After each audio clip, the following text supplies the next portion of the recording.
Allahumma salli wa sallim alaihi. Masjid Majlis merakatkan ucapan terima kasih di atas bacaan rawi dan alunan marhaban sebentar tadi.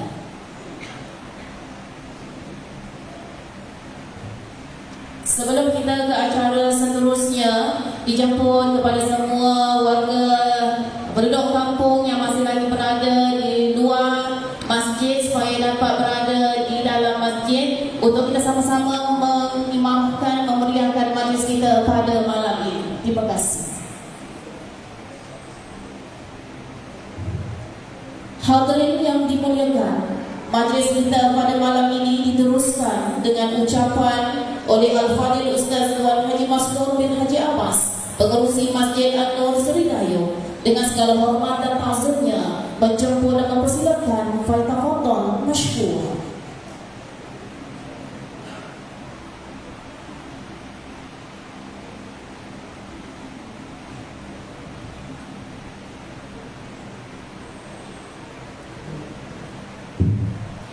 Assalamualaikum warahmatullahi wabarakatuh. Bismillahirrahmanirrahim. Alhamdulillahi rabbil alamin. Wassalatu wassalamu ala asyrafil anbiya'i wal mursalin wa ala alihi wa sahbihi ajma'in. Subhana la ilma lana illa ma 'allamtana innaka antal alimul hakim. Wa la hawla wa la quwwata illa billahil azim.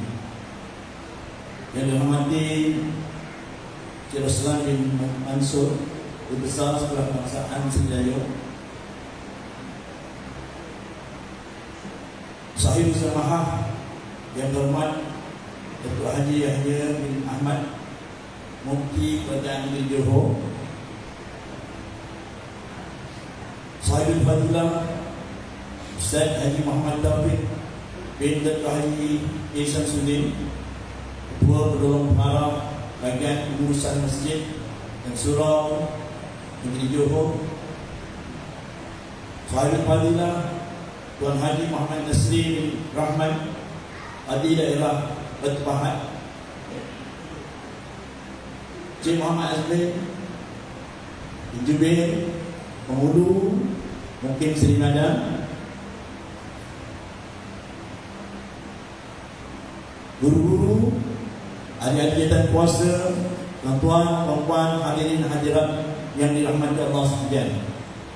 Alhamdulillah, kita panjatkan kesyukuran kita kepada Allah Subhanahu wa taala pada malam hari ini kita dapat dihimpunkan oleh Allah Subhanahu wa taala dalam masjid yang mulia ini dalam keadaan kita menukar plan B daripada plan A itu berada di dataran masjid ini.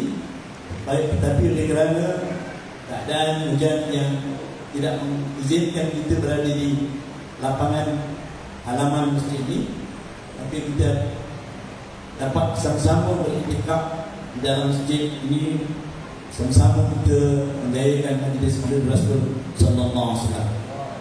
Saya bagi pihak mengurusi majlis sambutan Nabi Rasul, anjuran bersama Sekolah Kebangsaan Seri Dayung, Sekolah Agama Seri Dayung, Mahat Hafiz Anur Seri Dayung, Si Jami Seri Dayung, Akas, dan juga penduduk kampung Seri Dayung mengucapkan ribuan terima kasih di atas kesediaan tuan-tuan dan puan-puan yang dapat hadirkan diri pada malam hari ini untuk menjayakan majlis yang diadakan pada malam ini. Terima kasih yang tidak terhingga pada adik-adik panel forum pada malam ini, iaitu Sahibul Samahah Datuk Mufti Kerajaan Johor, Dua Penolong Pengarah Bahagian Pengurusan Masjid dan Surau Negeri Johor, dan Tuan Kaji dan Jabat Pahat selaku moderator yang akan memenuhi majlis kita pada malam hari ini, dan juga pada pihak jawatan kuasa majlis sambutan Nabi Rasul pada malam ini mengucapkan terima kasih di atas sumbangan-sumbangan yang telah tuan-tuan dan puan-puan ulurkan bagi menjayakan majlis ini, terutama sekali kepada Legasi Sugih Wang yang menjadi penyumbang utama majlis pada malam ini, kerana Legasi Sugih Wang ini adalah merupakan kontraktor yang sedang membina bangunan tahfiz pasar yang kedua dan yang dua tingkat, yang kita berdoa mudah-mudahan bangunan ini akan siap disempurnakan pada pertengahan tahun 2023. Jadi saya tidaklah berniat untuk memanjangkan ucapan ini. Sekali lagi saya ucapkan terima kasih kepada seluruh warga Seri Dayung, jawatan kuasa, dan juga petugas-petugas yang dapat menyempurnakan tugasan bagi menjayakan majlis ini. Mudah-mudahan Allah Subhanahu Wa Taala berikan kepada kita berkatan hidup dunia dan akhirat. Sekian, wabillahi taufiq wal hidayah. Assalamualaikum warahmatullahi wabarakatuh. Waalaikumsalam warahmatullahi wabarakatuh. Pihak majlis merekamkan ucapan terima kasih di atas ucapan sebentar tadi. Hadirin dan hadirat yang dirahmati Allah sekalian, Nabi Muhammad sallallahu alaihi wasallam adalah pesuruh Allah yang terakhir. Baginda adalah pembawa rahmat untuk seluruh alam dan merupakan Rasulullah bagi seluruh umat di dunia. Sesungguhnya Nabi Muhammad sallallahu alaihi wasallam merupakan satu anugerah dan kurniaan Allah Subhanahu wa taala kepada umat manusia untuk menunjukkan jalan yang lurus dan benar. Membesarkan Maulid Rasul samalah seperti kita membesarkan Islam, kerana Rasulullah sallallahu alaihi wasallam umpama simbol bagi agama Islam. Hadirin dan hadirat sekalian, marilah kita sama-sama menghayati, membuka hati serta minda kita untuk sama-sama mendengar forum perdana sempena Maulid Rasul. Tanpa melengahkan masa lagi, majlis dengan ini menyerahkan kepada Syekh Tuan Haji Nasri bin Rahman, Tuan Qadhi Daerah Batu Pahat selaku moderator forum perdana pada malam ini. Dengan segala hormat dan takzimnya, pihak majlis menjemput dan mempersilakan falyatafaddal mashkur.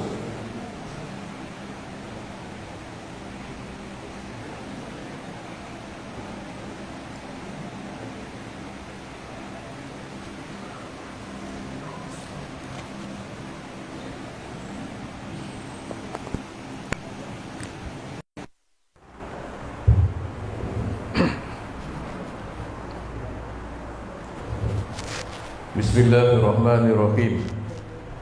Assalamualaikum warahmatullahi wabarakatuh. Salam. Alhamdulillahilladzi arsala rasulahu bil huda wa dinil haqq liyudhhirahu 'ala ad-din kullih walau karihal musyrikun. Alhamdulillahilladzi hadana li hadza wa ma kunna linahtadiya laula an hadana Allah. Asyhadu an la ilaha illallah wa asyhadu anna Muhammadan abduhu wa rasuluh. Amma ba'du. Terima kasih yang berusaha Puan Pengacara Majlis yang dimuliakan Tuan Haji Maskur bin Haji Abbas selaku pengerusi Masjid An-Nur Seri Dayung, serta Cik Roslan bin Mansur, Guru Besar Sekolah Kebangsaan Seri Dayung, juga kepada asatizah Sekolah Agama Seri Dayung, juga kepada tuan-tuan haji, puan-puan hajah, adik-adik pelajar, hadirin hadirat yang dirahmati Allah sekalian.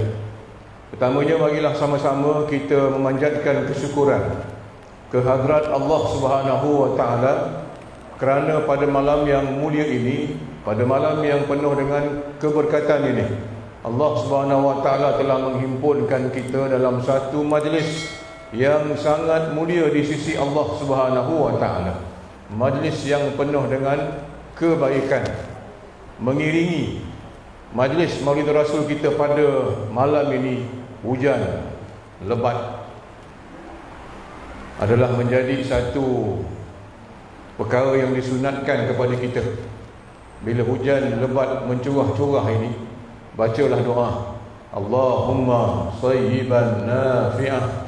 Semoga Allah limpahkan kebaikan yang banyak manfaatnya kepada penduduk kampung Seri Dayung ini, sebagaimana mencurah-curahnya air yang membasahi kampung kita hari ini. Dan dengan jelasnya, hadirin sekalian, memang dah nampak depan mata kita kebaikan yang mendatangkan manfaat. Ada dua orang alim kita negeri Johor ni datang dekat kampung kita ni.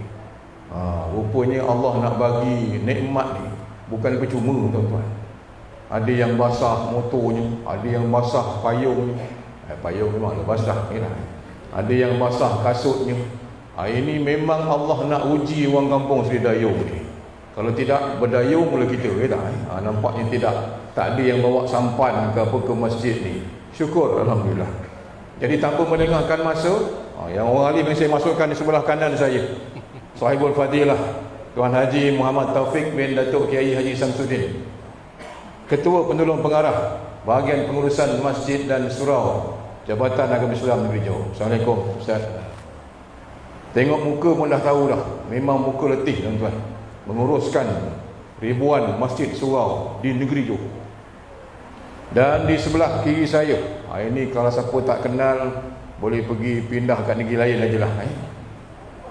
Sahibus Samahah Datuk Haji Yahya bin Haji Ahmad, Mufti Negeri Johor. Assalamualaikum Datuk. Yang ini lagi letih kalau tengok muka.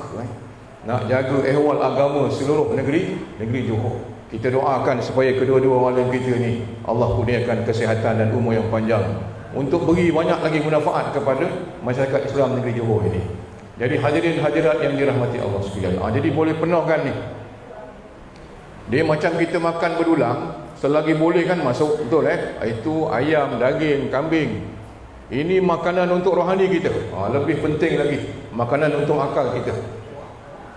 Tuan-tuan hadirin dirahmati Allah sekalian, bila sebut sambutan Maulidur Rasul ni, saya tengok program di Seri Dayung ni memang luar biasa.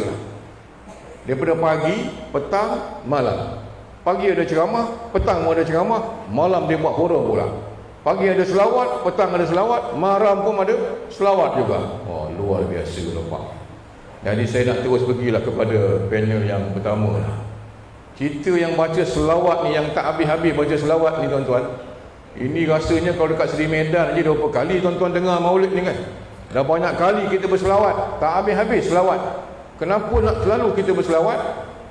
Ini tugas panel pertama kita kena jawab, supaya kita jelas, mantap kita punya akidah, keyakinan kita kepada Rasulullah. Kenapa kita perlu berselawat? Apa kelebihan berselawat? Dan sejauh mana selawat ini boleh menyatu padukan kita? Silakan Ustaz. Bismillahirrahmanirrahim. Assalamualaikum warahmatullahi wabarakatuh. Alhamdulillah, wassalatu wassalamu ala rasulihil mustafa Rasulillah sallallahu alaihi wasallam. Qala rabbi shrah li sadri wa yassir li amri wahlul 'uqdatam min lisani yafqahu qawli. Wasadid lisani wahdi qalbi bihaqi Sayyidina Muhammad sallallahu alaihi wasallam. Yang silakan puan pengacara majlis, fungsi serta barisan ahli jabatan kuasa sambutan Maulid Rasul sallallahu alaihi wasallam, tidak dilupakan tuan moderator, tuan panel kedua Datuk Mufti kita, tuan-tuan haji, puan-puan hajah, tuan-tuan, puan-puan hadirin hadirat yang dirahmati Allah sekalian. Alhamdulillah. Pertama-tamanya syukur kepada Allah Subhanahu wa taala kerana kita pada malam ini masih lagi diberikan kekuatan, masih lagi diberikan kesempatan untuk sama-sama kita menghadirkan diri dalam satu program ilmu sempena dengan sambutan Maulidur Rasul sallallahu alaihi wasallam.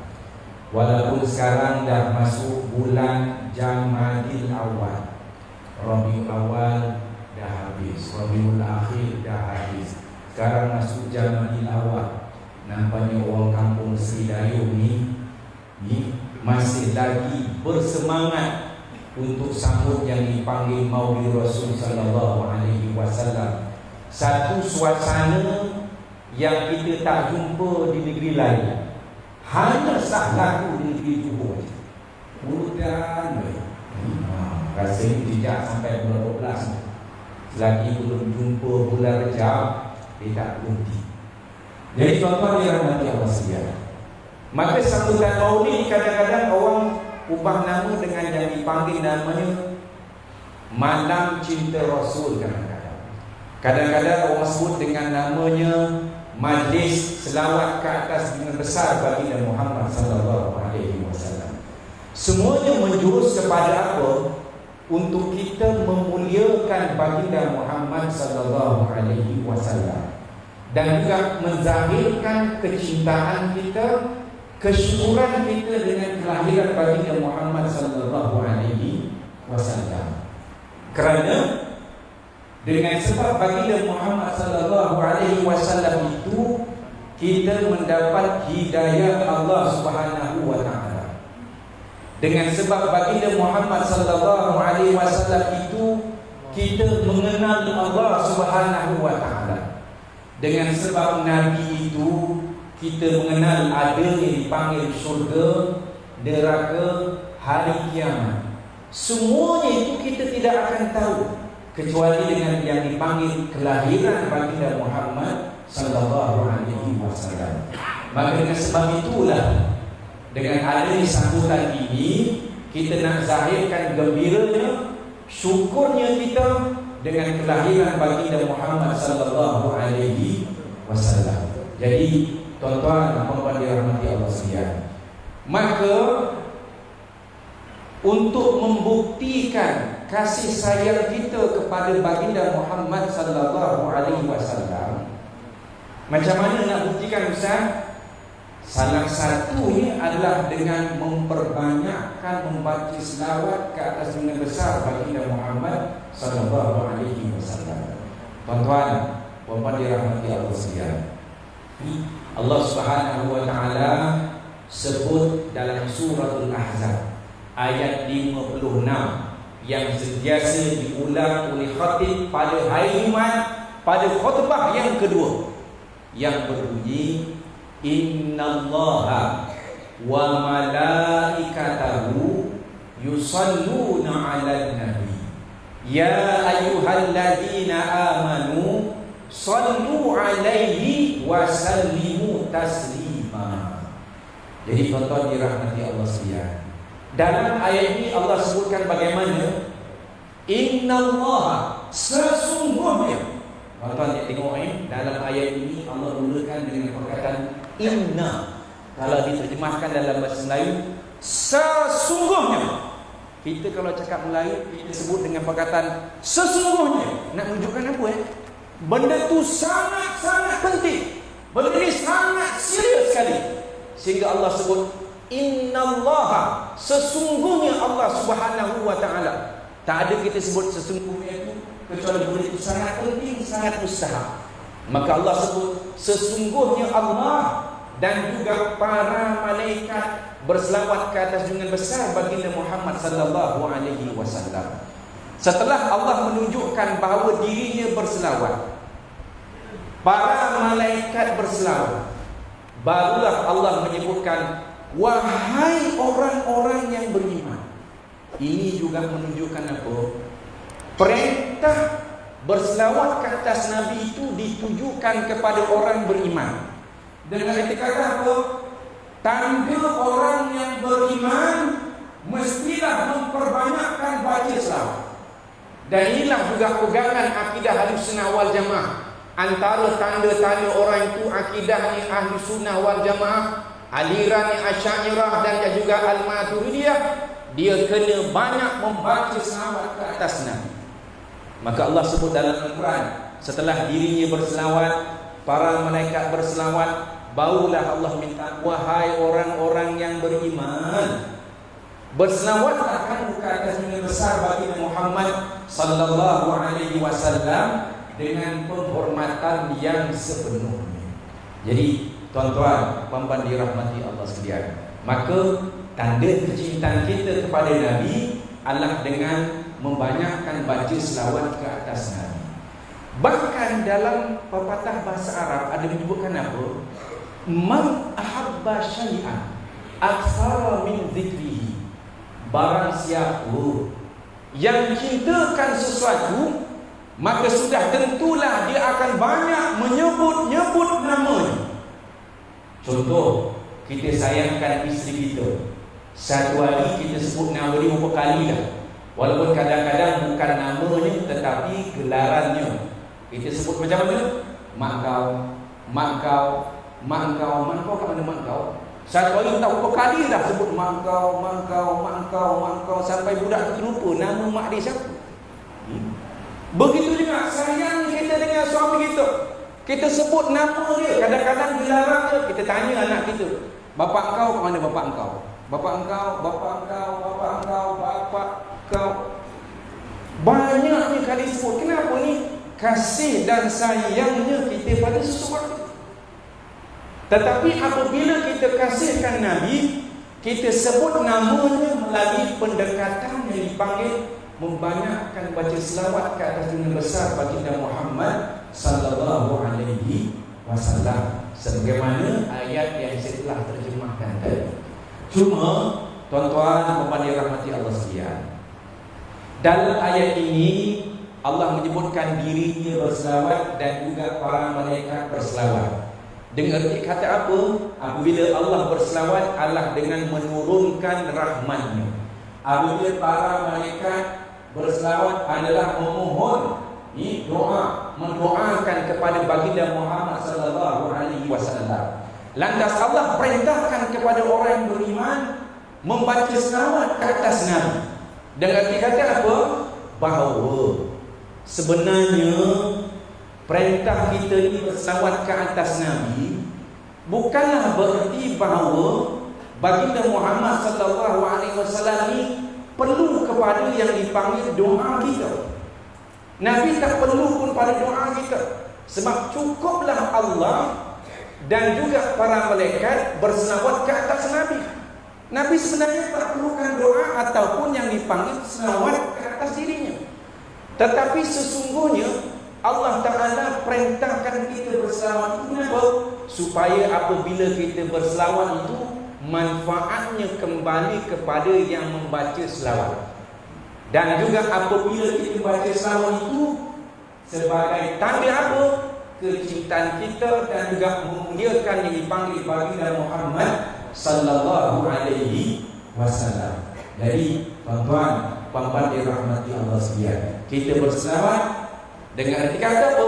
Nak memuliakan baginda Muhammad sallallahu alaihi wasallam dan juga menambah kasih sayang kita kepada baginda Muhammad sallallahu alaihi wasallam. Tuan-tuan dirahmati Allah sekalian, biasa apabila ada perintah untuk melakukan sesuatu, contohnya syariat sembahyang, syariat haji, umrah dan sebagainya, sudah tentulah di sana ada fadilat-fadilat yang tertentu. Begitu juga dengan yang dipanggil ibadah selawat ke atas Nabi. Ibadah selawat ni satu ibadah yang sangat istimewa.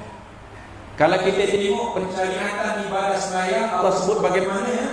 Wa aqimus sholata, dirikanlah sembahyang. Pensyariatan ibadah zakat, wa atuz zakata, tunaikan zakat. Ada juga ustaz-ustaz yang terjemahkan datangkan zakat. Apabila kita terjemahkan atau tafsirkan dengan makna datangkan zakat, dia sudah jadi ada perlainan mafhumnya. Maknanya apa? Bila kita sebut datangkan zakat, kita kena berusaha satu hari nanti kita wajib bayar zakat. Dan bukan sebaliknya. Bila dia kira duit sawit, alhamdulillah, orang wajib, selamat aku. Tetapi dia kena berusaha satu hari nanti datangkan zakat. Jadi dalam bab sembahyang, dirikan sembahyang. Dalam bab zakat, tunaikan zakat. Tetapi dalam ibadah yang dipanggil ibadah selawat ini, Allah sebut bagaimana? Setelah dirinya berselawat, para malaikat berselawat, barulah Allah minta, wahai orang-orang yang beriman, berselawatlah kamu ke atas junjungan besar baginda Muhammad sallallahu alaihi wasallam dengan penghormatan yang sepenuhnya. Maka dalam bab yang dipanggil ibadah selawat ini, sudah tentulah di sana ada fadilat yang tertentu. Tuan-tuan yang dirahmati Allah sekalian, saya kongsikan beberapa lain, tak payah banyak ulangan ni. Beberapa fadilat selawat ke atas Nabi. Saya tengok malam ni macam serius, saya risau. Serius ni. Yalah, hari pagi tadi dah buat program pagi selawatan, petang selawatan, malam selawat. Luar biasa tu ni. Jadi, tuan-tuan dirahmati Allah sekalian, apabila kita melaksanakan ibadah selawat itu, bukan sekadar perintah Allah Subhanahu wa taala, tetapi di sebalik perintah itu Allah anugerahkan sesuatu kepada hamba. Saya bawa satu kisah seorang sahabat yang bernama Sayyidina Ubay bin Ka'ab. Nanti boleh tengok dalam Ustaz Al-Google, siapakah dia Sayyidina Ubay bin Ka'ab. Kenal tak Ustaz Al-Google? Dia Google lah. Nanti dah habis ramah nanti cari. Satu hari Sayyidina Ubay bertanya kepada baginda Muhammad sallallahu alaihi wasallam, "Ya Rasulullah, inni uksiru salata alaika." Ya Rasulullah, saya ini banyak membaca selawat ke atasmu dalam doaku. Maknanya dalam doa dia banyak membaca selawat ke atas Nabi. Cuma soalan yang diutarakan kepada Nabi, fakam aja'ulaka fi solat, berapa banyakkah aku nak baca selawat dalam doaku? Maka dijawab oleh baginda Muhammad sallallahu alaihi wasallam, ma syi'ta, terpulanglah kepadamu. Maknanya apa? Berapa banyak nak baca selawat, terpulanglah. Lantas Sayyidina Ubay pun menyatakan, kalau macam tu Rasulullah, aku nak membaca selawat dalam doaku sebanyak ar-rubu 1/4. Maknanya kalau doanya 4 minit, 1 minit berselawat, 3 minit baru minta. Maka Nabi pun jawab, ma syi'ta, terpulanglah kepadamu. Fa in zitta fa huwa khairul lak, kalau lebih lagi bagus. Maka Sayyidina Ubay menjawab, kalau macam itu Rasulullah, aku nak baca selawat dalam doaku sebanyak an-nisfu, 1/2. Maksudnya kalau doanya 2 minit, 1 minit selawatan, 1 minit baru minta. Nabi pun jawab, ma syi'ta, terpulanglah kepadamu. Fa in zidta fa huwa khairul lak, kalau lebih lagi. Maka Sayyidina Ubay menjawab, kalau macam itu Rasulullah, aku nak baca selawat dalam doaku sebanyak as-sulusaini, 2/3. Maknanya kalaulah dia tu doanya 3 minit, 2 minit selawat, 1 minit dia baru minta. Lebih banyak selawat daripada minta. Maka Nabi kata pada Sayyidina Ubay, terpulanglah kepadamu. Kalau lebih lagi bagus. Lantas Ubay menjawab, kalau macam tu ya Rasulullah, dia kata apa? Aku nak membaca selawat dalam doaku hanyalah semata-mata baca selawat Kalau doanya 3 minit, selawatan saja. Sebab tu kadang-kadang kita ni ada setengah imam dalam doa, dia banyak baca selawat. Mula-mula baca selawat syifa, kemudian baca selawat fatih, kemudian baca selawat apa lagi, Nariyah, selawat lagi. Rupanya ada dalilnya Dia kata kalau baca Rasulullah, aku hanya nak baca selawat saja. Lantas dijawab oleh baginda Muhammad sallallahu alaihi wasallam. Dia kata apa? Idan, kalau itulah yang kau buat dalam doa, hanyalah semata-mata baca selawat je, tak berhenti. Kalau 3 minit selawatan je, tak berhenti baca selawat. Idan tufahamuka, maka hilanglah segala kesulitanmu, hilanglah segala kesedihanmu, dengan sebab kamu banyakkan baca selawat ke atas dengan besar baginda Muhammad sallallahu alaihi wasallam. Maka apabila kesulitan sudah tiada, kesedihan sudah tiada, yang datang adalah namanya kemudahan. Jadi tuan-tuan, puan-puan dirahmati Allah sekalian, rupa-rupanya inilah yang dilakukan oleh ibu bapa kita dahulu. Selalu ingatkan anak-anaknya kalau nak pergi sekolah, nanti bila naik motor baca selawat, naik basikal nak pergi sekolah baca selawat, naik bas baca selawat, masuk gerbang sekolah baca selawat, masuk dewan periksa baca selawat, tengah nak periksa lupa jawapan baca selawat. Asyik selawatan je. Kenapa asyik selawat?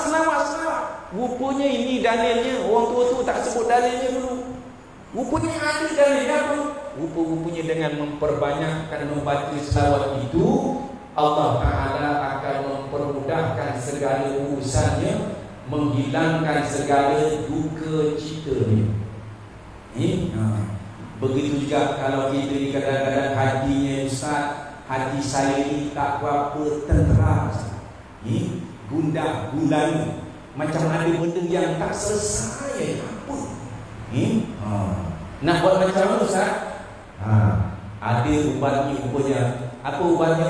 Banyakkan membaca selawat ke atasnya.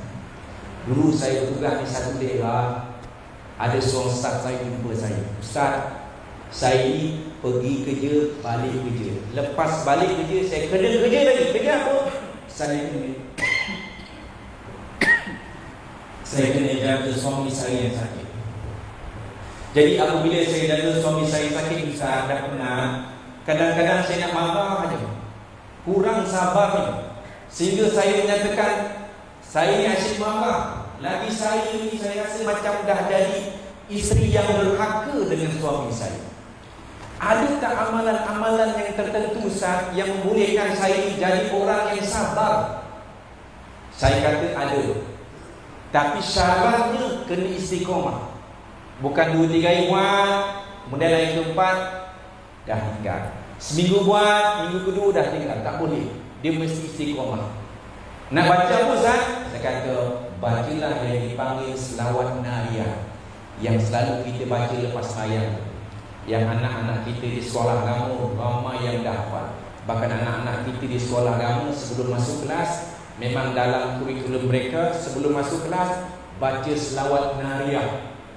Dulu masa mula-mula anak-anak kita baca selawat nariyah dekat sekolah, sampai ke rumah, dalam kereta, dalam bas pun dia baca selawat nariyah, menimbulkan satu keadaan yang mengherankan pada mak bapak. Apa benda nasyid yang dia nyanyi ni? Tak berhenti-berhenti. Dekat bas baca, dekat motor baca, kadang-kadang sampai masuk bilik air pun baca dulu. Apa yang dia baca? Rupa-rupanya yang dia baca tu selawat nariyah. Alhamdulillah, ramai sekarang yang dah hafal selawat nariyah.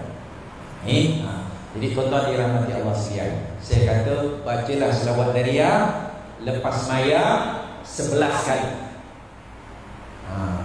Kalau tak mampu diitikaf sejadah, kerana kerja banyak, nak pergi mesyuarat, Maka dalam perjalanan tu, tengah naik motor tu, bacalah selawat.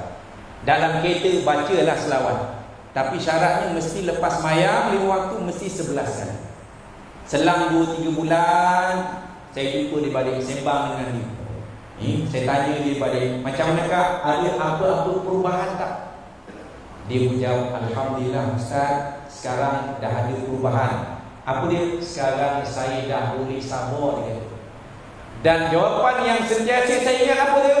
Dan saya tak tahu macam mana saya boleh sabar. Dia boleh. Dulu sama juga pergi balik dia. Cuma dulu mula baca selawat, sekarang dia tak pernah miss baca selawat. Rupanya dengan sebab baca selawat itu Allah anugerahkan yang dipanggil apa? Ketenangan jiwa, kesabaran. Barakah banyak membaca selawat ke atas baginda Muhammad sallallahu alaihi wasallam. Jadi apabila kita baca selawat, Allah akan mempermudahkan segala urusan kita. Jadi tuan-tuan, puan-puan dirahmati Allah sekalian, untuk tujuan tersebut, kita nanti bila balik, atau besok pergi kat kedai beli tasbih yang ada nombor. Tasbih nombor, beli satu letak kat kereta, beli satu letak kat jabat, beli satu letak kat rumah. Tujuannya apa? Nak ingatkan kita boleh tasbih kat dalam kereta. Tujuannya apa? Ambil tangan kanan pegang steering, tangan kiri pegang tasbih, baca selawat. Selawat yang paling mudah pun tak apa. Kalau selawat dari yang panjang, selawat yang paling mudah pun tak apa. Apa dia? Allahumma salli ala Sayyidina Muhammad. Cetek. Allahumma salli ala Sayyidina Muhammad. Cetek. Allahumma salli ala Sayyidina Muhammad. Cetek. Beli yang besar sikit. Saya suka yang besar sikit sebab apa? Dia keras sikit. Ada yang murah yang RM5 ada.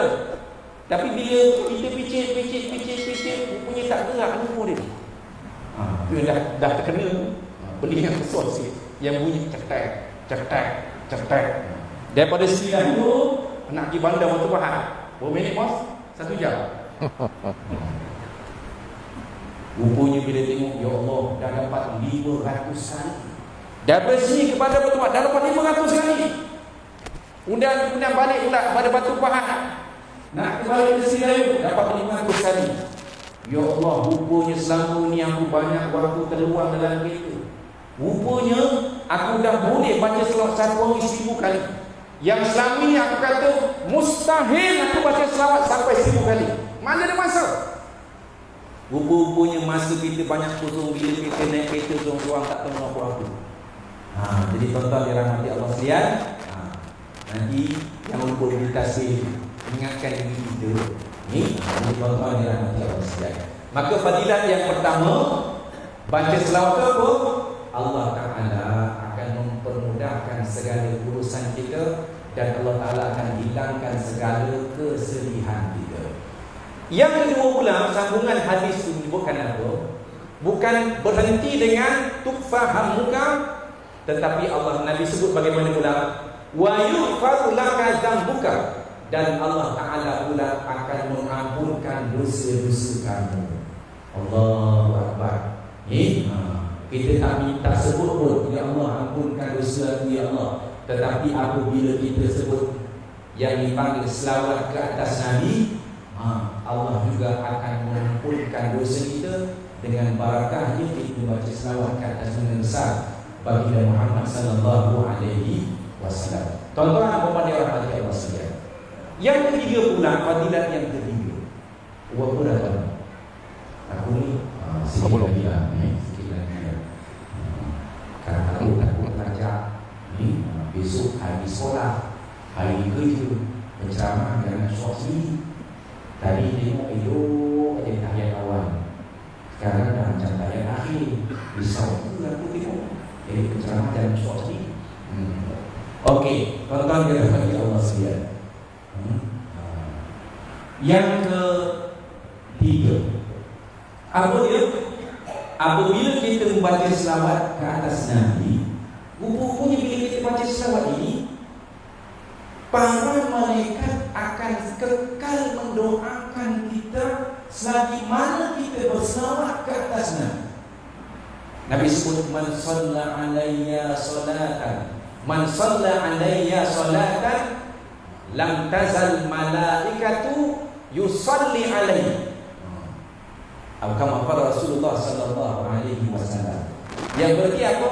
Barang siapa yang berselawat ke atasku, maka sentiasalah para malaikat itu akan berselawat ke atasku.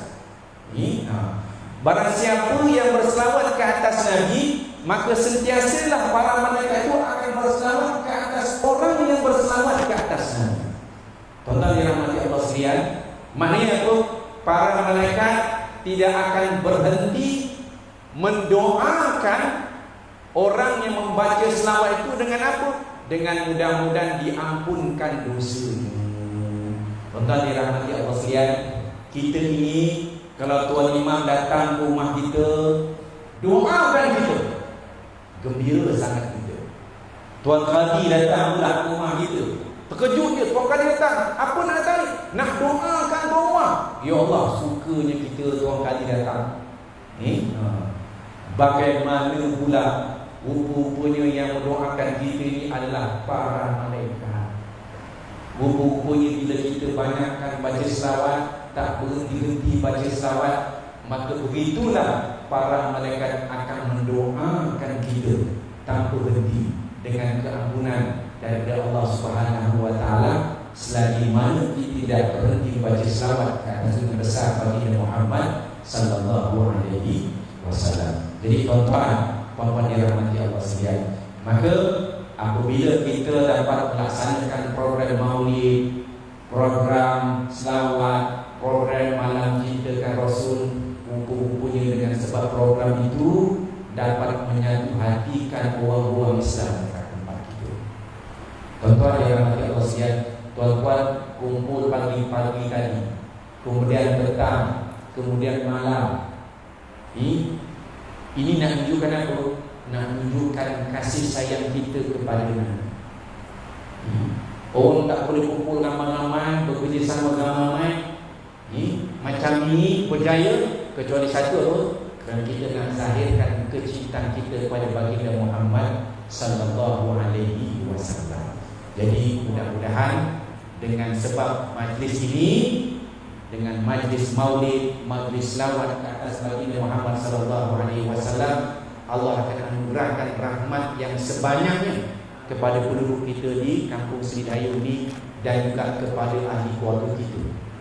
Sebab fadilat selawat itu bukan sekadar kepada orang yang baca selawat saja, tetapi juga kepada anak-anak kita juga akan memperoleh barakahnya. Jadi tuan-tuan dan rahmati Allah sekalian, jadi itu 3 perkara yang dapat saya kongsikan. Walaupun tak banyak, mudah-mudahan ada sesuatu yang kita nak bawa balik untuk bersemangat kepada kita membaca selawat ke atas junjungan besar baginda Muhammad sallallahu alaihi wasallam. Pertama yang tadi saya ulang balik, dengan baca selawat Allah Ta'ala mempermudahkan segala urusan kita. Yang kedua, dengan sebab baca selawat Allah Ta'ala mengampunkan dosa kita. Dan yang ketiga, dengan sebab baca selawat para malaikat tidak berhenti-henti mendoakan orang baca selawat selagi mana dia tidak berhenti baca selawat ke atas junjungan besar baginda Muhammad sallallahu alaihi wasallam. Tuan-tuan yang dirahmati Allah sekalian, saya rasa setakat ini dulu yang mampu saya kongsikan dan saya serahkan pada tuan moderator. Terima kasih kepada panel yang pertama, lebih kurang setengah jam. Panel kedua sejam setengah nampak raya ni. Hadirin hadirat yang dirahmati Allah sekalian, apa pun kelebihan yang disebut oleh panel kita yang pertama tadi, jangan sesekali ada keraguan. Tuan-tuan kena ada keyakinan yang sungguh-sungguh bagaimana seorang manusia boleh mendatangkan manfaat kepada manusia lain. Tidak ada manusia yang paling banyak memberi manfaat kepada manusia lain melainkan Rasulullah sallallahu alaihi wasallam. Kadang-kadang kita terfikir, macam mana agak-agaknya Rasulullah ni? Tuan-tuan memang tak payah agak lah, memang takkan jumpa manusia yang macam ni. Kita berdasarkan perkhabaran-perkhabaran daripada Al-Quran dan juga hadis dan juga sahabat-sahabat Rasulullah. Cuma nak timbulkan rasa luar biasanya Rasulullah ni, Disebut Muhammadun Basyarun. Muhammad ni memang manusia macam kita, tetapi la kal bashar. Biasanya Rasulullah ini luar biasa. Tuan-tuan tengok, ni di mana-mana saya sebut. Rasulullah ada satu sifat namanya Siddiq. Apa dia? Benar. Nak tanya tuan-tuan semua, ibu-ibu, bapak-bapak semua, ni kena jujur jawab. Jangan beritahu orang. Jangan beritahu orang. Ni orang sini je kita beritahu ni. Daripada awal tuan-tuan lahir dulu sampailah malam ni, siapa dekat sini seumur hidupnya tak pernah tipu? Angkat tangan. Tak pernah tipu orang sekali, angkat tangan. Panel pun tak berani angkat tangan. Kenapa tuan-tuan? Kita manusia biasa. Kadang-kadang cakap-cakap kita ada yang benar, ada yang tak benar. Cakap nak pergi dengar ceramah, rupanya pergi ngetes rupanya. Alah, kena tipu orang rumah kita. Tetapi Rasulullah SAW sejak baginda dilahirkan sehinggalah wafat, Rasulullah tak pernah tipu walau sekali, tuan-tuan. Tak kehebat namanya itu. Luar biasa. Satu lagi, Rasulullah ada satu lagi sifat, fatana, bijaksana. Akal Rasulullah hebat. Dia tak pandai membaca, dia tak pandai menulis, dia tak sekolah. 30 juzuk Nabi terima wahyu daripada Allah dengan akal dia. Ingatan Rasulullah, subhanallah. Saya tanya lagi soalan kepada tuan-tuan, jujur jawab. Dulu kita semua bayi, masih kita bayi, kita menyusu, betul? Kita menyusu susu mak kita. Ada orang kata menetik, betul? Siapa dekat sini di kalangan tuan-tuan ingat tak masa bayi dulu tuan-tuan banyak menetik menyusu sebelah mana? Kiri ke kanan? Tak payah mendongak ke atas, memang tak ingat lah jawab. Betul tak? Yang punya susu pun tak ingat, apa lagi yang menyusu. Tetapi Rasulullah SAW ditanya sahabat, Nabi ingat. Dia banyak menyusu sebelah mana? Nabi banyak menyusu sebelah kanan. Nabi tak menyusu sebelah kiri. Sampai Halimatul Sa'diyah nak mengalihkan Rasulullah menyusu sebelah kiri tu, dia tutup mulut dia tak nak. Jadi sahabat bertanya, kenapa? Nabi ingat lagi. Aku tak menyusu sebelah lagi sebab ada lagi anak susuan lain yang perlukan susu sebelah lagi. Tengok, punya hebatnya ingatan Rasulullah. Jadi saya pesan, jangan ada keraguan. Yakinlah dengan apa yang disebut oleh panel pertama tadi. Tuan-tuan dirahmati Allah sekalian, kita pergi panel kedua. Dah lama nunggu daripada maghrib tadi. Mudah-mudahan tak hilang dia punya idea dan ilmu yang kita nak bagi.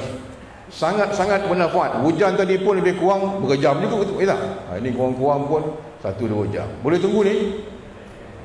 Macam tak meyakinkan, nampak. InsyaAllah hadirin yang dirahmati Allah sekalian, kita nak tanya kepada Datuk Mufti kita, mengapa kita perlu ada rasa cinta kepada Rasulullah SAW? Dan adakah cinta Rasulullah ni perintah Allah ataupun perintah siapa sebenarnya? Dan bagaimana cinta dengan Rasulullah boleh menjadikan kehidupan kita, keluarga kita ni bersatu padu dan jadi keluarga yang sejahtera, masyarakat yang berjaya. Silakan Datuk. Assalamualaikum warahmatullahi wabarakatuh. Bismillahirrahmanirrahim. Alhamdulillahirabbil alamin. Wa bihi nasta'in ala umuri dunya waddin. Wassalatu wassalamu ala rasulil amin Sayyidina Muhammadin wa ala alihi wa ashabihi ajma'in. Rabbi shrah li sadri wa yassir li amri wa hlul 'uqdatam min lisani yafqahu qawli wa yang berusaha pengurusi Masjid An-Nur Tuan Haji Mashkur bin Haji Abbas dan barisan ahli dan kuasa, dan saya hormati Pengurus Mungkin 18 berusaha sebuah perasaan dan sebuah agama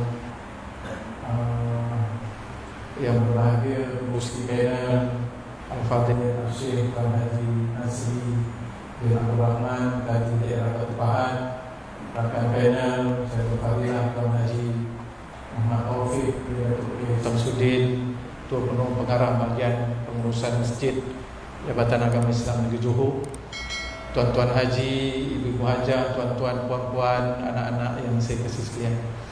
Alhamdulillah, kita bersyukur kepada Allah Subhanahu wa taala dapat kita berjumpa, dapat kita bersua dapat kita berada di dalam majlis ilmu. Lebih istimewa lagi majlis memperingati junjungan Nabi Muhammad sallallahu alaihi wasallam. Walaupun sebagian besar telah pun dijelaskan oleh rakan saya Tuan Haji Taufik ditambah dengan Tuan Kadi tadi, maka saya ingat asabah sajalah perkara yang perlu untuk saya sampaikan, mudah-mudahan memberi manfaat kepada diri saya, tuan-tuan dan puan-puan. Pada malam ini kita membicarakan tentang Maulid Rasul, kerana apa yang disebutkan tadi untuk menzahirkan kecintaan kita kepada Nabi Muhammad sallallahu alaihi wasallam. Siapa Nabi Muhammad? Tak ada, tak bukan Rasul, Nabi yang diutuskan oleh Allah Subhanahu wa taala. Bahagianya kita, gembiranya kita apabila kita dilahirkan menjadi umat Nabi Muhammad sallallahu alaihi wasallam. Apabila kita mendengar riwayat Nabi sendiri pun minta supaya digolongkan, dijadikan dalam golongan umat Nabi Muhammad sallallahu alaihi wasallam, termasuklah Nabi Musa alaihissalam, Nabi Harun alaihissalam dan yang lain-lain, Nabi Ibrahim alaihissalam, karena keistimewaan yang ada kepada umat Nabi Muhammad sallallahu alaihi wasallam bersandarkan keistimewaan Nabi Muhammad sallallahu alaihi wasallam itu sendiri. Maka tidak sia-sialah walaupun dalam keadaan hujan, dalam keadaan berpenat dan sebagainya, kita dapat menghadirkan diri. Saya pun kalau nak ikutkan programnya, tugasnya daripada pagi sampai malam dan sebagainya tidak habis. Tapi mengadakan ini kali pertama saya dapat sampai ke kampung Sri Dayung untuk majlis Maulid Rasul. Alhamdulillah, syukur dapat sampai ketemu dan dapat keluar untuk membicarakan tentang Rasulullah SAW. Tuan-tuan dan puan yang sangat tersedia, kalau nak tengok bagaimana istimewa hebatnya Nabi kita, Nabi Muhammad yang kita sambut Maulid Rasul ini, dalam kitab Al-Mustadrak Imam Hakim Naisaburi telah meriwayatkan dalam sebuah hadis yang panjang. Kita kan apabila Nabi Adam alaihissalam bermunajat kepada Allah Subhanahu wa taala mohon keampunan di atas kesalahan yang telah dilakukan semasa berada dalam syurga, sehingga dihukum oleh Allah Subhanahu wa taala diturunkan ke atas muka bumi. Lalu Nabi Adam bertaubat, menyesal kerana telah terpengaruh, kerana telah terhasut dengan bisikan syaitan semasa di syurga. Dalam riwayat disebutkan bahawa Nabi Adam beristighfar, Rabbana zalamna anfusana wa illam taghfir lana wa tarhamna lanakunanna minal khasirin. Bukan sedikit, bukan sekejap, disebutkan sampai 40 tahun Nabi Adam bertaubat kepada Allah. Sampailah kepada satu ketika Nabi Adam bermunajat kepada Allah, Allahumma inni as'aluka bihaqqi Muhammadin lama ghafarta. Ya Allah ya Tuhanku, dengan kemuliaan Muhammad aku mohon ampunkanlah dosa. Sekian-sekian lama bertaubat kepada Allah mohon ampun. Nabi Adam bermunajat dengan kemuliaan Nabi Muhammad, ampunkanlah dosa. Lalu munajat Nabi Adam ini dijawab oleh Allah Subhanahu wa taala. Allah bertanya kepada Nabi Adam, "Ya Adam, kaifa arafta Muhammadan wa lam akhluq ubah?" Wahai Adam, bagaimana engkau boleh kenal Muhammad sedangkan aku belum ciptanya lagi? Baru Nabi Adam seorang saja di atas muka bumi yang diturunkan berdua dengan Siti Hawa, nenek kita, moyang kita, tetapi tak tahu berada di mana, sedang mencari-cari antara satu dengan lain. Dan dalam masa yang sama bertaubat kepada Allah, mohon ampun atas kesilapan, mohon kepada Allah dengan kebenaran Nabi Muhammad, ampunkan dosa. Lalu Allah tanya, bagaimana wahai Adam, engkau boleh sebut Nabi Muhammad, kenal Muhammad sedangkan aku belum ciptakan? Lalu Nabi Adam menyatakan, ya Allah, semasa engkau ciptakan aku daripada tanah dan semasa engkau tiupkan ruh ke atas tubuh aku, lalu aku bernyawa, wa rafa'tu ila qawaimil arsy, aku mengangkat kepalaku dan melihat di atas di tiang-tiang arasy Allah Subhanahu wa taala, maktuban tertulis la ilaha illallah Muhammadur Rasulullah. Tidak ada Tuhan melainkan Allah, Muhammad itu Rasulullah. Allahu akbar. Di tiang arasy Allah Subhanahu wa taala tertulis dalam surga. Walhal Nabi Muhammad belum lagi. Araftu innaka lan turid ila ismika illa ahabba khalqi ilaik. Aku yakin, aku percaya tanpa sanksi bagaimana Tuhan sebut tadi, tanpa ragu-ragu bahawa engkau tidak akan menggabungkan, menyandarkan namamu dengan nama satu makhluk yang lain, kecuali sudah barang tentulah nama itu ialah nama makhluk yang paling kau cintai. Justru ya Allah, aku bertobat padamu, ampunkan dosaku dengan kemuliaan Muhammad. Aku jawab Allah Subhanahu wa taala. Allah jawab, sadaqta ya Adam, benar kau Adam. Lama da'autani bihaqqi Muhammadin faqad ghafartu laka. Sebaik saja engkau mohon keampunan kepada aku, sebut saja nama Muhammad, faqad ghafartu laka, aku ampunkan dosa kau. Kalau yang tadi katanya 40 tahun, tetapi kali ini bermunajat dengan menyebut nama Muhammad, Allah kata sebut saja Nabi Muhammad, aku ampunkan dosa kau. Innahu ahabba khalqi ila, sesungguhnya Muhammad itu ialah makhluk yang memang paling aku cintai. Laula Muhammadun ma khalaqtu, wahai Adam, sebenarnya kalaulah tidak kerana Muhammad, aku tidak ciptakan engkau. Subhanallah. Maknanya kalau tidak kerana Muhammad, tidak diciptakan Nabi Adam, maka sudah barang tentulah kalau tidak kerana Nabi Muhammad, anak cucu Nabi Adam pun tidak ada. Dan kalau tidak anak cucu Adam itu tidak ada, maka sudah barang tentulah kita semua yang berada di rumah Allah ini, yang menikmati kehidupan pada hari ini, yang serba nikmat dan berbagai-bagai kurniaan yang Allah beri, kita pun tidak ada di atas muka bumi. Itulah keistimewaan Nabi Muhammad sallallahu alaihi wasallam. Sebab itu bila Tuan Kadi, Tuan Taufik menyatakan tadi berselawat kepada Nabi, selawat betul. Sebab itu Imam Ghazali sebutkan dalam kitab apa tu Mukasyafatul Qulub bab yang kedua, Nabi Ayub sedang baca Taurat, sedang membaca Zabur dalam tempat ibadah. Tiba-tiba dia melihat seekor cacing ataupun ulat berwarna merah melintas di depan dia, rasa geli geleman tengok. Tiba-tiba cacing melintas depan, tengah duduk, tengah usuk baca apa dia dengar maulid, tiba-tiba ada cacing depan makcik. Apa rasanya melenting. Tapi Nabi Daud tidak melenting. Nabi Daud melintas dalam hati, maaf apa faedah Allah ciptakan ulat begini dalam keadaan yang tak ada apa-apa pun? Kenapa Allah ciptakan dan apa faedahnya? Tiba-tiba ditakdirkan Allah Subhanahu Wa Taala makhluk itu, ulat ini, cacing ini bersuara dan boleh dipaham oleh Nabi Ayub alaihissalam. Apa dia kata? Ya Nabi Allah, wahai Nabi Allah, alhamdulillah, Tuhan telah pun memerintah, mengilhamkan kepada aku untuk bertasbih pada waktu siang 1000 kali. Subhanallah, walhamdulillah, wala ilaha illallah, wallahu akbar. 1000 kali setiap hari waktu siang. Wa alhamani rabbi, dan Allah memerintahkan, mengilhamkan kepada aku untuk berkata Allahumma shalli ala sayyidina Muhammad wa ala ali sayyidina wa maulana Muhammad. Pada setiap malam, fi kulli lailatin alfa, yang malam 1000 kali. Allah.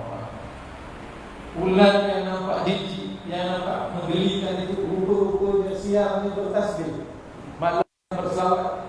Wajar yang sebutkan oleh Ustaz Taufik tadi, kita sentiasa pertama, kalaulah ulat yang begitu berselawatnya sampai 1000 kali, kita manusia yang katakan makhluk yang mulia, yang katakan sebagai dapat nikmat yang berbagai-bagai daripada Allah, tanda syukur kita apatah lagi.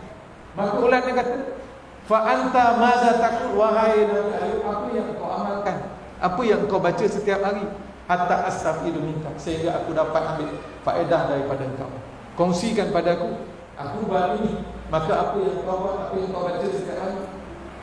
Maka Nabi Ayub terkejut dengan jawapan ulat ini tadi, dan seterusnya mohon ampun pada Allah SWT. Ya Allah, nampak ulat begitu tetapi bertasbih kepada Nabi Muhammad. Hebatnya Nabi Muhammad, bertasbih hebat, bertasbih ulat, bertasbih pokok dan sebagainya sebelum kelahiran Nabi lagi. Berapa ratus tahun, berapa ribu tahun di antara Nabi Ayub dengan Nabi Muhammad, tapi ulat di zaman itu telah bertasbih kepada Nabi Muhammad sallallahu alaihi wasallam. Ini manusia yang kita sambut hari kemuliaan, bukan calang-calang, bukan hari jadi anak kita, bukan hari jadi mak kita, ayah kita yang kita sambut. Sebab itulah kalau kita kata di Johor 4 bulan kita menyambut Maulid Rasul sampai Rejab, sebab Rejab itu ceritanya Isra' Mi'raj, Nabi naik ke langit. Barulah cerita tentang Isra' Mi'raj. Kalau tidak, masih lagi cerita tentang Maulid Rasul. Adakah benda ini sia-sia? Sudah barang tentu tidak sia-sia. Kerana sesungguhnya ia adalah merupakan satu peringatan kasih sayang kita kepada Nabi. Kasih sayang kepada Nabi perlu dibuktikan. Bagaimana nak cara dibuktikan supaya ianya dapat menjadi satu yang memberi impak kepada kita dari segi kebahagiaan keluarga, dalam segi kebahagiaan di dalam masyarakat melalui kasih dan cinta kepada Nabi Muhammad SAW. Macam mana nak dibuktikan? Mengikut apa yang telah pun diajar oleh Nabi Muhammad SAW. Wa ma atakumur rasul fakhuzu wa ma nahakum anhu fantahu. Apa yang diperintah oleh Rasul, ambillah dia. Apa yang ditegak, janganlah kamu buat banyak. Perkara penekanan tentang perintah taat kepada Allah. Ya ayyuhallazina amanu atiiullah wa atiiur rasul wa ulil amri minkum. Wahai orang-orang beriman, taat kepada Allah, taat kepada Allah dan taat kepada Rasul. Bukti kita cinta kepada Allah yang akhirnya tidak sia-sia. Kebahagiaan kita, keluarga kita, dunia dan akhirat. Apa yang kita nak buktikan, apa yang kita nak amalkan? Lihatlah apa yang dibawa oleh Nabi Muhammad, tak lain dan tak bukan, iaitulah agama Islam. Nabi Muhammad bawa agama Islam, maka agama Islam ni lah yang menjadi bukti. Kalau kita cinta, nak dapatkan kecintaan kepada Allah, mengikut taat, dapatkan kecintaan kepada Nabi, mentaati perintah Allah SWT supaya kita cinta Nabi, maka agama Islam itu secara keseluruhan. Kita tengok dari segi agama Islam, dalam kitab menyebutkan Islam itu ibarat pohon, pokok yang rendah, pokok yang subur. Akarnya ialah tonjang yang utama, iaitulah akidah. Dahan dan rantingnya ialah syariat. Buah dan bunganya ialah akhlak dan tasawuf. Ini perkara yang paling penting. Dalam kita nak jadi seorang Islam, nak mencontohi, nak mengikut apa yang diajar oleh Nabi, yang mudah-mudahan dapat kebaikannya kepada kita, kebahagiaan kita dunia dan akhirat, ikut apa yang dibawa oleh Nabi. Mengamalkan Islam, menghayati Islam. Lihat Islam itu katanya seperti sepohon pokok, tunjangnya ialah akidah, akarnya ialah akidah. Sebab itu penting dari segi soal akidah untuk kita sentiasa beri penekanan. Pastikan di masjid-masjid kita, kuliah-kuliah agama, jangan tak ada tajuk akidah. Dan jangan kita kata akidahnya asyik kita sifat 20 tak habis-habis. Daripada dulu sekolah agama dulu pun sifat 20, pergi sekolah menengah pun sifat 20 juga, mengaji ke masjid pun sifat 20. Tak, itulah dia sebenarnya tonjang akidah. Kalau kita betul-betul faham pada sifat 20 itulah, maka selamat kita dunia, selamat kita akhirat. Ini perkara yang paling penting sekali, ialah soal akidah. Sebab itu pada hari ini kita beberapa tahun yang lepas, saya ingat tak sampai pun lagi 10 tahun, mimbar-mimbar Jumaat kita menekankan, ya Allah, apa teguhkanlah akidah kami berdasarkan kepada akidah ahli sunnah wal jamaah, aliran al-Asy'ariyah dan al-Maturidiyah. Kita pergi ke tempat lain, ada bunyi dia kata kenapa dekat Johor akidahnya akidah Asy'ariyah dan Maturidiyah. Jadi dia kata bila sebut Asy'ariyah Maturidiyah Johor.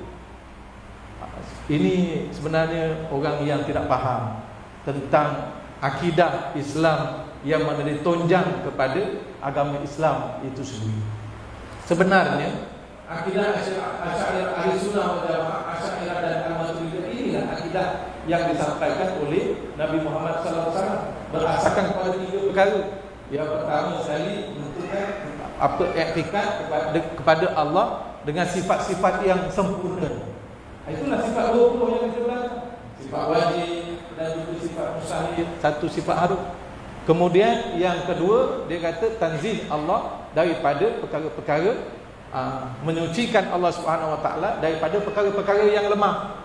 Dan yang ketiga, menjauhkan Allah daripada menyerupakan manusia dengan Allah Subhanahu Wa Taala dengan makhluk. Ini asas kepada akidah Ahlussunnah wal Jamaah, Al-Asy'ariyah dan Al-Maturidiyah.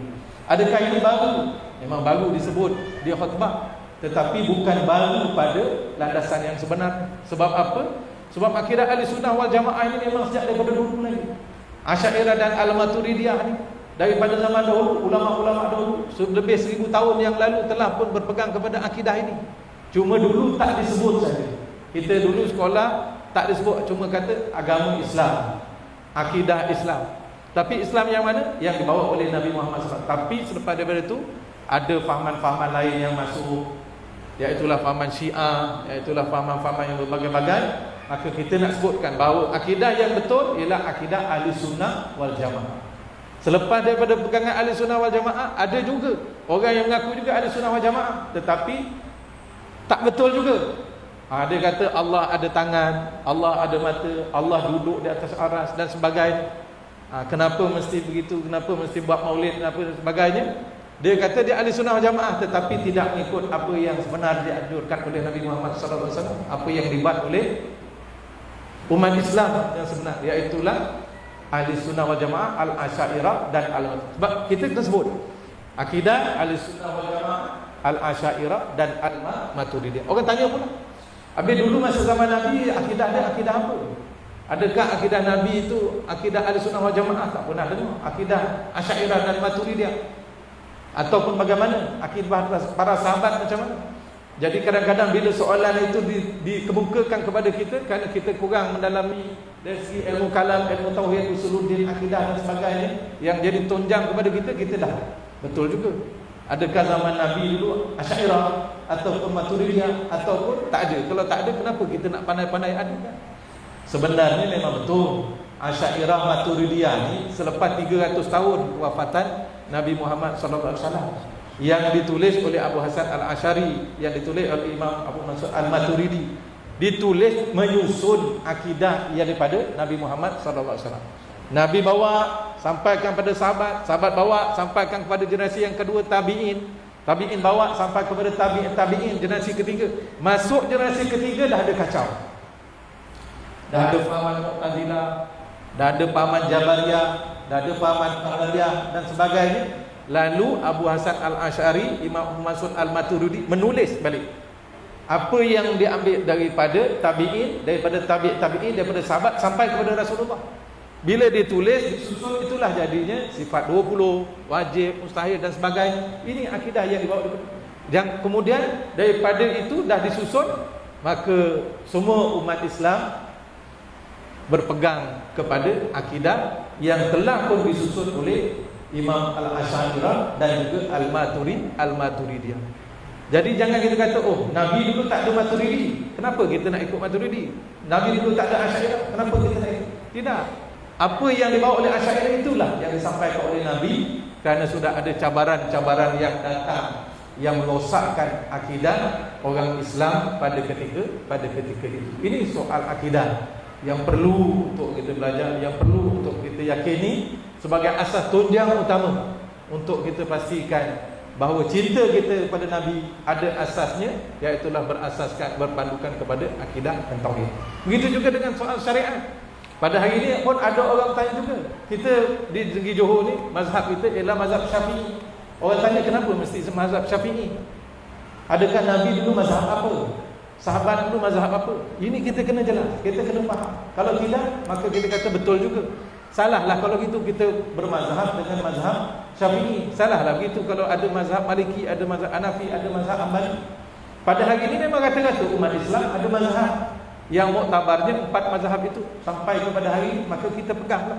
Kalau di Malaysia ini muktabarnya ialah mazhab Syafi'i. Kita pegang kepada mazhab Syafi'i. Kenapa kita pegang kepada mazhab Syafi'i? Sebab mazhab Syafi'i, 4 mazhab imam-imam ini, apabila masa berlalu bagaimana yang saya sebut tadi, zaman sahabat ikut apa yang Nabi bawa, zaman tabi'in merujuk kepada sahabat, zaman tabi'in ikut kepada tabi'in, ikut kepada sahabat. Tapi selepas daripada itu,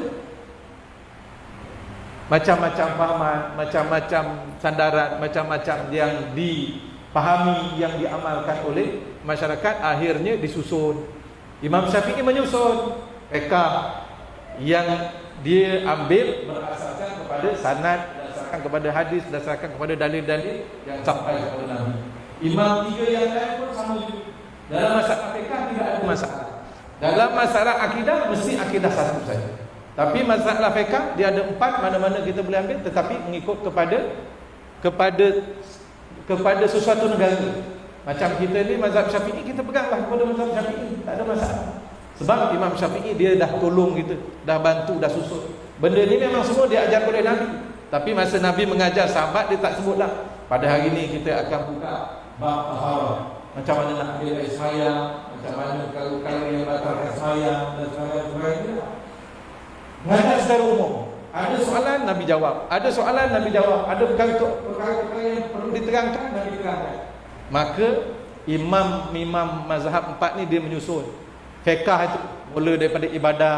Ibadah itu yang mana? Ibadah itu mula daripada taharah. Taharah itu mula daripada apa? Daripada air yang suci, mutlak dan sebagainya. Kemudian pergi kepada bab semayang, kemudian pergi kepada bab ibadat-ibadat yang lain, dan selesai bab ibadat pergi pula kepada muamalat, pergi pula kepada penakahan, pergi pula kepada jinayat. Disusun oleh imam-imam mazhab-mazhab yang 4, khususnya kita mazhab Syafi'i. Jadi kita tak ada ragu-ragu. Kalau tidak, kita baca dalam internet, kenapa mesti pegang pada mazhab? Sedangkan Nabi tidak bermazhab, sahabat-sahabat tidak bermazhab. Kita pandai-pandai nak buat mazhab, kenapa kita lebih pandai daripada Nabi Muhammad SAW? Sebab kita tak faham, kita keliru perkara ini, maka akhirnya kita sudah mudah untuk dipesongkan. Buat maulid tak betul, kita baca Yasin Tahlil tak betul, kita baca talqin tak betul, baca wirid tak betul, selawat tak betul, bersalam-salam lepas sembahyang tak betul, bid'ah, syirik dan sebagainya. Akhirnya apa yang kita buat? Tengok TV tu. Yang itu lebih selamat, yang itu lebih baik. Lepas satu cerita, lepas satu tajuk, tak ada apa-apa kesan kepada kita yang kata kita cinta kepada Nabi Muhammad sallallahu alaihi wasallam. Kita pegang pada mazhab. Sebab itu bila kita pergi ke Mekah, kita nak kena ingat juga bahawa di Mekah mazhabnya mazhab Hambali. Jangan besok kita pergi ke Mekah dapat peluang kita semayang belakang imam. Imam takbir aja semayang maghrib, alhamdulillahirabbil alamin. Kita pula kata subhanallah. Sebab apa pula subhanallah? Sebab imam tak baca bismillah. Ataupun semayang subuh lepas rukuk, tidak terus sujud, kita pula kata subhanallah. Kita nak betulkan pula imam Mekah. Betul? Tak payah. Sebab apa? Yang ini mazhab Syafi'i, dia berpegang kepada mazhab Hambali, yang tidak menjadikan bacaan bismillah, doa kunut itu sebagai salah satu daripada apa tu sebahagiannya sebagai apa tu rukun sembahyang, sebahagiannya sebagai apa dipanggil sunat aba'an. Kalau ditinggalkan kena apa ni, kena doa, kena apa, sujud sahwi. Ataupun kita baru balik daripada Mekah, kita balik Allahu akbar, alhamdulillahirabbil alamin, terus mana pula pergi bismillah. Habis sembahyang, haji, kenapa pula tak baca bismillah? Dia kata saya pergi ke Mekah 40 hari, 20 hari sembahyang belakang imam, tak sehari pun yang imam baca bismillah. Kenapa pula orang Sedayung pula nak baca bismillah? Imam Sedayung dengan imam Mekah mana lebih hebat? Bukan begitu. Jangan, kita tempat kita Syafi'i, peganglah kepada mazhab Syafi'i. Di sana dengan mazhab-mazhab ini dia panggil khilaf, benda yang ada perselisihan pendapat tetapi tidak menjadi salah satu pegangan dengan satu pegangan yang lain. Ini perkara yang kedua. Dari soal kewajipan-kewajipan kita, soal sembahyang, soal ibadah puasa dan sebagainya. Kalau bukti cinta kita kepada Nabi, pada Allah, cinta kepada syariat yang dibawa oleh Nabi Muhammad. Apa dia? Contohnya Al-Quran. Alhamdulillah, tahniah, saya ingat antara masjid yang ada mahat tahfiz yang diurus oleh masjid sendiri ialah inilah Kampung Seri Dayung ni. Saya ingat kalau tempat lain Allah turunkan rahmat, maka rahmat lebih banyak, lebih melimpah ruah lagi di Kampung Seri Dayung ni, kerana adanya anak-anak kita yang menghafaz Al-Quran. Ini bukan calang-calang, tuan-tuan. Dan kita yang tidak dapat menghafaz Al-Quran, bagi galakkan kepada mereka. Dan kita bersemangat, mesti kita nak belajar Al-Quran. Baik itu kita ada program budaya Quran. Baik itu apa ni, Ustaz Taufik bahagian Jabatan Agama buatkan keliling. Lepas sembahyang Isyak ada baca surah Al-Muluk. Lepas sembahyang subuh ada baca surah apa tu, Al-Waqi'ah. Ada Jumaat baca surah Kahfi. Malam Jumaat baca surah Yasin. Ini semua benda-benda tanda cinta kita kepada Allah dan menghidupkan syiar Islam itu sendiri, yang mana Al-Quran itu sumber pegangan kita. Sebab Al-Quran, Allah kata, Nabi kata, Iqra'ul Quran fa innahu ya'ti yaumal qiyamah syafi'an li ashabi. Baca Quran, besok Quran akan jadi pemberi syafaat kepada orang yang baca.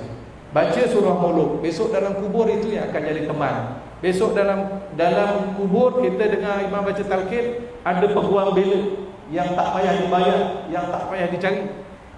Bila malaikat Munkar Nakir bertanya, ada dah peguam bela yang sedia untuk kita membela kita.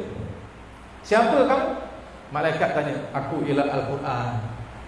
Sepanjang hayat aku, dia sentiasa baca Al-Quran. Maka pada hari ini aku menjadi peguam bela kepada. Tanya. Jangan tanya dia, tanya kepada aku. Maka malaikat pun kata, tak apalah, engkau telah pun mendapat syafaat daripada Al-Quran, selamat. Ini yang kita nak di dalam kubur. Saya memang betul kita anak yang soleh, jariah, tetapi itu hanya sementara selagi mana ada anak.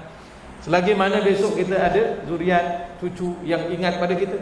Mungkin setahun ingat, mungkin 10 tahun, tetapi selepas 100 tahun, selepas beberapa tahun, yang dah tidak ada lagi orang-orang yang ingat pada kita, Quran itulah yang jadi teman kita di dalam kubur. Kita kena baca. Ada orang yang tak boleh baca Al-Quran, tetapi disebabkan kerana buta. Saya di Mesir dulu belajar, tahun akhir kena tasmik, kena semaklah bacaan Quran, hafalan.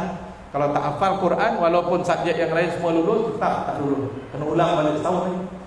Jadi masa ujung tu tasmik depan pensyarah, nampak pensyarahnya kafir, buta. Dalam hati, alhamdulillah selamat. Pensyarah buta dia tak apa nampak, lebih kurang je. Baca, ush, silap sikit aja. Dia tegurnya, silap sikit je, suruh betulkan balik, silap sikit je, suruh ulang balik semula. Orang buta boleh baca Quran, boleh hafaz Al-Quran. Di negeri Johor ni ada seorang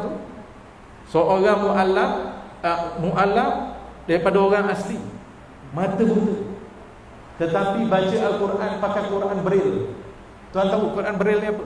Tak ada pun, ada huruf-huruf macam ni. Maksud Braille ni dia ada pakai titik-titik yang diraba pakai tangan pun. Kalau kita lah raba Quran Braille tu, raba tak keluar suara. Nak baca raba tu tak boleh. Apa benda ni tak tahu. Jadi kalau orang buta dia pegang duit aja, raba tu ada tahun ni RM10, ini RM50, ini keistimewaan orang buta.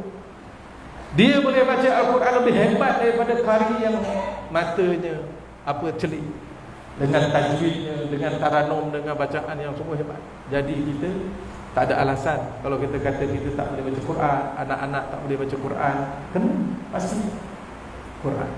Begitu juga dengan masjid, rumah Allah ini syiar Islam, ini tempat yang paling Nabi suka. Nabi paling suka tempatnya di mana? Di masjid. Nabi yang paling tak suka tempat di mana? Di pasar. Jadi di masjid, ini tempat rumah. Kita ni, tuan-tuan ni baru je ni. Kita dapat duduk macam ini. Dah berapa tahun? 2 tahun kita tak dapat duduk bersama-sama macam ini. Allah pada malam ini, walaupun sebenarnya belum ada keliling yang boleh duduk macam ini, tapi tak apalah. Kita buat nampak dia, yang mata dia. Sebab memang tak ada apa-apa sekarang, apa-apa ada, masing-masing teringat masing-masing.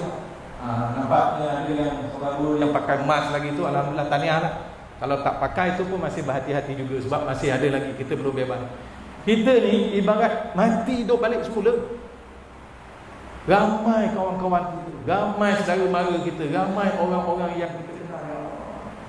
Hari ni sihat, petang sakit, demam, bawa ke hospital, masuk hospital, tiba-tiba doktor telefon keluarga dia, minta maaf, minta izin nak tidurkan dia. Ada yang tidur bangun balik, ramai yang tidur betul. Tidur yang tak bangun-bangun. Dapat lagi telefon, minta maaf Haji, Pak Haji dah tak ada. Tak ada ke mana, dah kembali ke rahmatullah, tak dapat nak diselamatkan COVID-19. Yang ada Pak Haji, anaknya meninggal, ada anak suaminya meninggal, ada cucunya meninggal. Allah, sedih. Nak datang tengok jenazah tak boleh Mak Haji, memang tak dibenarkan. Nak tengok tak boleh, nak mandikan tak boleh, nak kapankan pun tak boleh. Kita di pejabat agama yang kerja mandikan jenazah ni pun tak dibenarkan itu. Hanya doktor 2 orang je yang boleh uruskan. Itu pun dia dengan baju dia tak berapa lapis lah. Kalah robot, kalah apa agak. Punyalah. Takut kalau terjangkit. Lepas tu itulah dia yang mandikan, itulah yang semayangkan. Tak boleh nak tengok juga, pergi hantar ke kubur. Tak ada orang yang boleh hantar. Pun orang hospital. Saya tengok dekat Johor Bahru, ada satu tempat kubur tu nama dia kubur Bukit apa tu? Bukit Alim. Bukit Alim tu sepatutnya 5 tahun, 3-4 tahun lagi baru penuh. Dah penuh dah. Kematian yang banyak. Bukit satu lagi apa Ustaz? Raudah, Bukit Mount Austin pun begitu juga. Kematian Allah. Saya tengok sedih. Kita pun tengok dekat YouTube, dekat mana. Saudara-saudara tengok daripada jauh je. Keluarga dia yang meninggal dunia dikebumikan, menangis sedih. Tapi nak buat macam mana? Itu dah ditentukan Allah SWT. Bukan kita saja, satu dunia sebagai ujian. Tak sangka kita boleh duduk macam ini lagi sekali. Tak sangka saya 12 tahun dalam Jawatan Kuasa Fatwa Negeri Johor. Dalam 4 tahun saya jadi mufti ni, dalam mesyuarat fatwa, saya tak pernah mengalami nak mengeluarkan fatwa satu hukum yang paling berat yang kita nak keluarkan. Kalau kata ajaran Syiah itu sesat, memang dah ada perkara buktinya, kita kata sesat. Kalau ada apa-apa fatwa-fatwa yang ini boleh, yang ini tak boleh, itu tak ada masalah.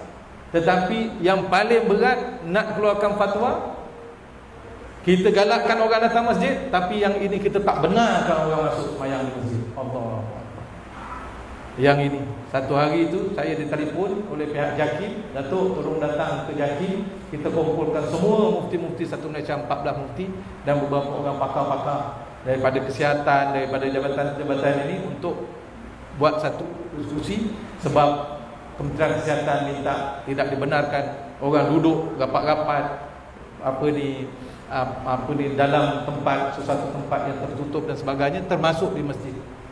Mesyuarat daripada pukul 4 petang sampai pukul 11 malam. Teringat? Sampai 11 malam. Dapatkan apa masalah? Maka disebutkan memang pakar-pakar daripada Kementerian Kesihatan, daripada kementerian-kementerian, dan juga kita tengok kitab-kitab apa kita nak putuskan. Macam mana cara kita nak putuskan. Dan kebetulan pada hari itu kejadian COVID, sebahagiannya bermula daripada kes di masjid juga kan, Masjid Seri Petaling yang ada kematian dan sebagainya, jangkitan. Jadi tak ada alasan, terpaksa jugalah kita putuskan tak dibenarkan untuk ramai-ramai datang ke masjid. Sampai kepada satu tahap kita tak boleh nak datang ke masjid, 4 orang saja, itu pun jangan sembahyang Jumaat, sembahyang Zuhur kan. Lepas tu tambah pula 12 orang, tambah pula 40 orang, tambah pula dengan penjarakan, tambah pula begitu. Allah, balik semula tak boleh. Allah. Tapi pada hari ini syukur, banyak orang ada juga orang yang telefon, Tok, bila lagi Tok nak buka masjid? Tok, bila lagi kita nak boleh salam-salam? Bila lagi kita nak sembahyang rapat? Sabarlah. Alhamdulillah Allah bagi pada hari ini. Tapi orang tu nampaknya tak datang juga ke masjid. Tapi bukan orang Sidayung dan ni orang tempat lain. Ini betulilah taklah, ini peluang kali kedua Allah bagi kepada kita. Saya pernah ceramah macam ini. Lepas ceramah tesak-esak satu pakcik itu, dia kata saya tinggal seorang je tu. Isteri saya meninggal, anak saya meninggal, menantu saya meninggal, cucu saya meninggal. Kejap je jangkit COVID. Saya pun sepatutnya pun pergi juga, tapi dah ditidurkan, boleh saya seorang boleh bangun. Dia dah panjang umur dia, dapat hidup. Benar? Dia kata memang betul ni peluang kedua kita. Jadi peluang kedua ni ambillah kesempatan.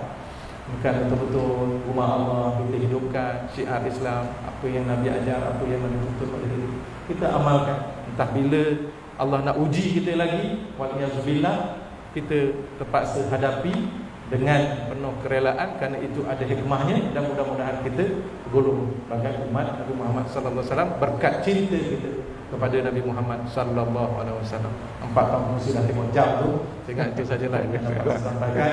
Mudah-mudahan ada hikmah, ada kebaikan untuk bersama ikut semangat kita cinta kepada Nabi untuk menghidupkan syiarnya, sama ada dari segi akidahnya, dari segi ibadahnya, dari segi kekeluargaan, dari segi akhlaknya, dari segi tasawuf dan sebagainya. Sekian, wabillahi taufiq wal hidayah. Assalamualaikum warahmatullahi wabarakatuh. Waalaikumsalam warahmatullahi wabarakatuh. Kalau tahu tak tengok jam tadi. Panel pertama setengah jam, panel kedua 40 minit. Alhamdulillah. Boleh sambung lagi round kedua ni tuan-tuan? Boleh? Sekolah. Nak kata anggur tidak, lagi semua tidak. Dan tuan nak teruskanlah. Duduklah sini. Kita orang nak balik dah ni daripada kita. Tuan-tuan dirahmati Allah sekalian, banyak yang Datuk sebutkan. Saya kira sangat-sangat penting untuk kita dapat kefahaman pada malam ini. Secara kesimpulan, keseluruhan tentang utusan Allah yang namanya Muhammad sallallahu alaihi wasallam ini adalah nak menyelamatkan kita. Dia adalah penyelamat kita sebagai manusia yang disebut makhluk yang terbaik di sisi Allah Subhanahu wa taala, yang Allah bagi akal kepada kita. Dengan akal inilah kita dapat kenal Allah Subhanahu wa taala melalui baginda Rasulullah sallallahu alaihi wasallam. Manusia yang terbaik hanya layaknya buat baik. Manusia yang terbaik tak layak buat benda tak baik. Manusia yang terbaik hanya layak buat baik, nanti jumpa dengan Allah layaknya masuk sebaik-baik tempat, iaitu di syurga Allah Subhanahu wa taala. Jadi nak memandu macam mana kita manusia yang terbaik ini hanya boleh buat baik, nanti jumpa Allah masuk sebaik-baik tempat, inilah tugas Rasulullah sallallahu alaihi wasallam. Bukankah bapa kita Nabi Adam AS lahirnya di syurga, tuan-tuan? Bapa kita ni lahir dekat syurga, kita ini anak cucu cicitnya lahir dekat dunia. Jadi yakinlah kita ini benih kita daripada syurga. Jadi Rasulullah diutus nak menyelamatkan kita jangan sampai masuk neraka. Kita kena masuk dengan syurga, tapi kena ikut, kena patuh kepada apa yang telah dibawa oleh Rasulullah sallallahu alaihi wasallam. Jadi tuan-tuan hadirin dirahmati Allah sekalian, tengok muka tuan-tuan dah banyak betul ilmu. Tapi daripada pagi tadi petang dah boleh jadi wali dah agaknya lah gitu. Tapi nak bagi tahu tuan-tuan, apa yang tuan-tuan dengar pada malam ini, dia semuanya kita katakan ilmu ni makanannya pada akal. Betul? Jadi ilmu kita ni di tahap pengetahuan. Dia belum boleh membantu kita jadi orang baik. Tuan-tuan panggillah Tok Guru daripada mana sekalipun mengajar kita, dia bukan terus akan membentuk kita jadi orang baik, melainkan kita buat apa yang kita dengar pada malam ni. Daripada sini dia turun ke hati, barulah boleh jadi manusia yang baik. Jadi kita jangan besok sambung lagi kuliah forum dekat warung, cerita balik apa yang panel cerita, tapi bila waktu solat haram tak pergi masjid. Maknanya dia punya akal tu bagus, dia faham apa yang panel sebut, tapi masjid tetap tak ada orang. Ini tak boleh. Betul tak?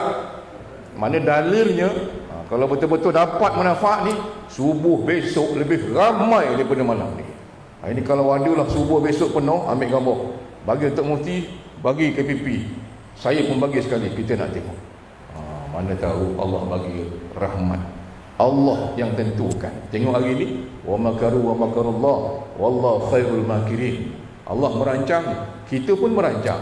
Punyalah penat kita buat apa nama kanopi apa kemah tu, tapi kalau Allah kata buat kat dalam lah kita.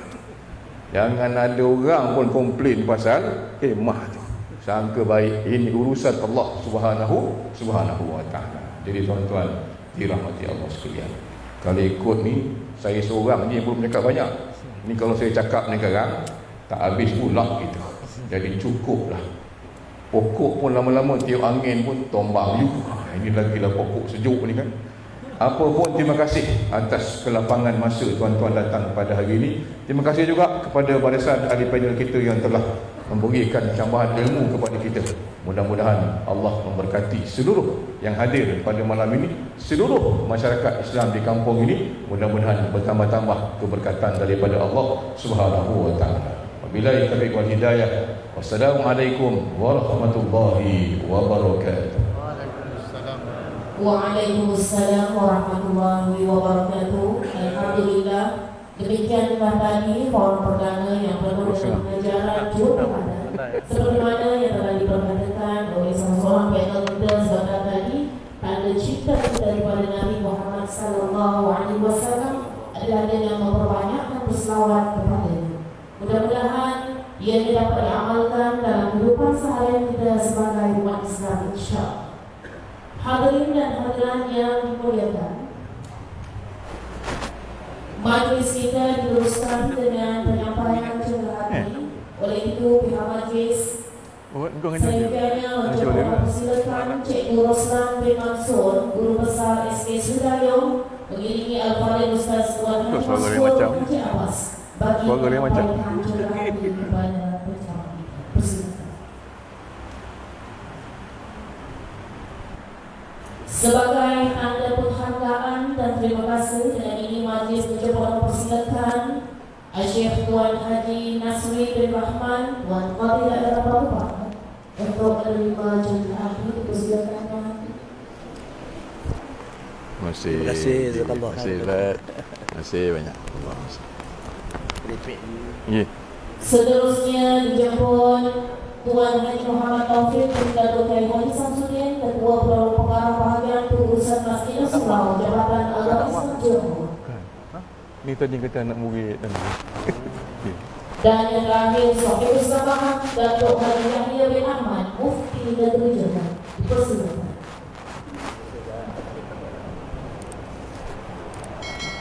Pihak majlis merakamkan curahan terima kasih di atas penyampaian cenderhati selengkapnya.